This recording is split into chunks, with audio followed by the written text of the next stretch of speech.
Hey everybody, it's Alex Miller at Capion here. What could I be discussing today but the shocking boardroom drama at OpenAI over the weekend? I don't have time for all the weird and fascinating details.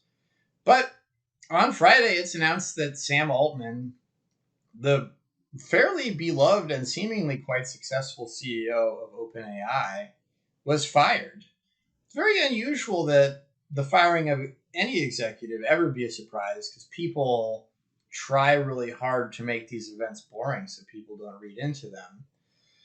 What was the nature of the beef? Well, the closest anybody got to seeing this coming was that OpenAI has a pretty weird mode of incorporation and governance structure. You may have seen it in the news. I made a couple of videos about it.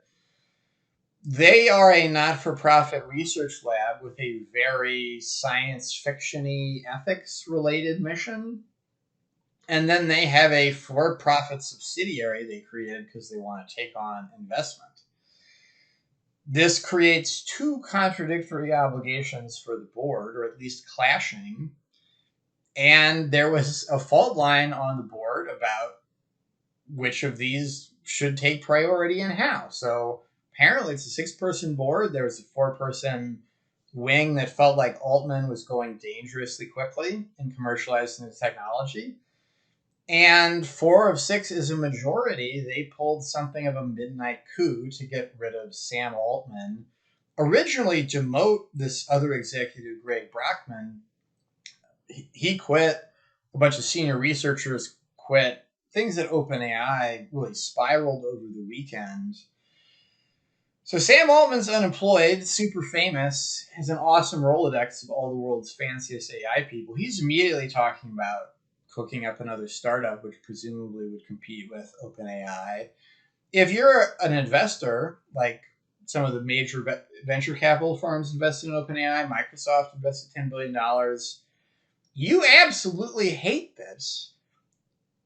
Apparently, the board did not consult any of these investors, which is like, that's ugly. And people were mad. They put down a lot of money feeling like they were riding the winning horse. And then the board kind of blew it up in the middle of the night without consulting them. So people were rattling sabers about shareholder lawsuits. OpenAI immediately realized they screwed up and started trying to get Altman back. The end of the story is that Altman is probably taking some people with him to Microsoft to start a new AI research group. And I think you should read into that just a clone of OpenAI that's totally inside Microsoft. So, wow. I think this changes approximately everything about the competitive landscape of LLM. I'm going to try to spell out I think is going to happen, some of what these different characters were thinking, and how does that eventually affect you as maybe a technologist or a corporate leader. Investors have legal rights. If somebody else put themselves in a strange contradiction where they have other obligations besides the obligations to you, that's not your problem.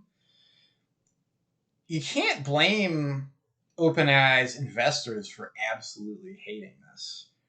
Microsoft at one point over the weekend was already subject of postmortems as the biggest loser in all of this. They were getting a lot of value out of the relationship with OpenAI. Suddenly OpenAI is spiraling. Microsoft doesn't seem to have any control over something they invested a whole lot of money in. They've done a great job of turning sorrow to joy. I think if you believe that Altman can really pull in a lot of this talent and recreate some of the OpenAI sauce inside Microsoft, just a huge win for Microsoft. Microsoft probably always would have rather had these things in-house. They get to keep up their momentum. Really, it's, I think, about selling cloud business via LLM, but they are excellently positioned to keep going with something that's been very positive for them and gotten them a lot of the right kind of buzz and attracted new customers.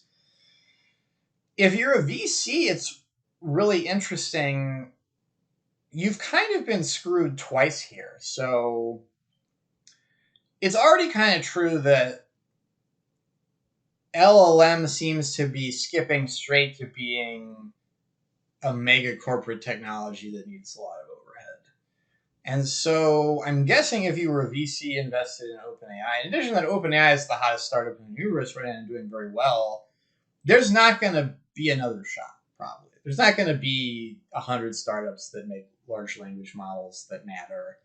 It's a very moatable technology, and one or two people are going to get the moat. And if it's two, the second one's going to be some kind of mega corporation. So Altman getting fired, the board not calling you, makes you super mad. OpenAI spiraling makes you super mad. Now that Altman goes to Microsoft, you're super mad again. And that Altman going to Microsoft is going to accentuate this is maybe a mega corporate dominated technology. There's not going to be other opportunities as a VC to get exposure to upside on this. People were clamoring hard about shareholder lawsuits over the weekend. I think it's really interesting to see if these materialize because, as I mentioned, Altman going to Microsoft is kind of like the VCs getting screwed again. But that at the same time, OpenAI, maybe that's your last shot now, and you've got to try to make that work, even if you're just really pissed off that events spiraled on you how they did. This brings us to OpenAI. What's going to happen to them? They are going to struggle to stop spiraling, I think, is the narrative. So A, they are quite tangibly losing a lot of people. Lots of scary key stakeholders for them are super angry at their board. And it's not clear to me what the board is going to do, short of just Microsoft gets to pick a new board or something like that. They will probably hemorrhage a lot of talent.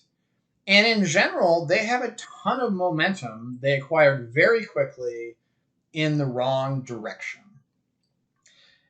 And how will they make that stop? I don't know. I would like to point out, I think this is funny. It's a very Alex Miller-centric thing to point out. They've got a new CEO already at OpenAI. I researched this video. The CEO used to be the CEO of Quora. I hate Quora. I forgot that person's name already. So you can see I'm making a lot of just my own lens, but I followed these things closely, and you used to have, as your top executive, someone who was super visible and famous as the AI guy and was attracting lots of talent. And now you have some dude, a guy that makes videos about these things. I don't even feel bad I can't remember his name. It almost feels like the right storytelling for me to give you is I don't remember this guy's name in the clutch making this video. And I think Quora, personally, I despise that website. So it's just a massive downgrade. What are they going to do to right the ship? I really have no idea. Especially now, to kind of round off, if you're working with a large corporation, I've been trying to argue it maybe aligns really nicely with your interests and goals. If you're in the public cloud already using Azure, if you can access LLM inside Azure, that's not any more risk than you took on really being in the public cloud, period, which you've already decided you can live with. Really exciting new technology. There's just a lot of synergy there. It's a good time.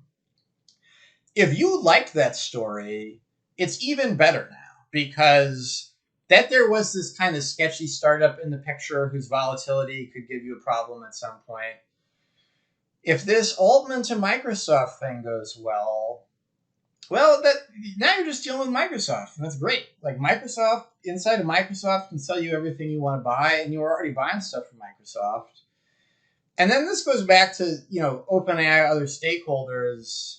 Microsoft has a big win, victory from the jaws of defeat. Everybody else involved, tough sledding.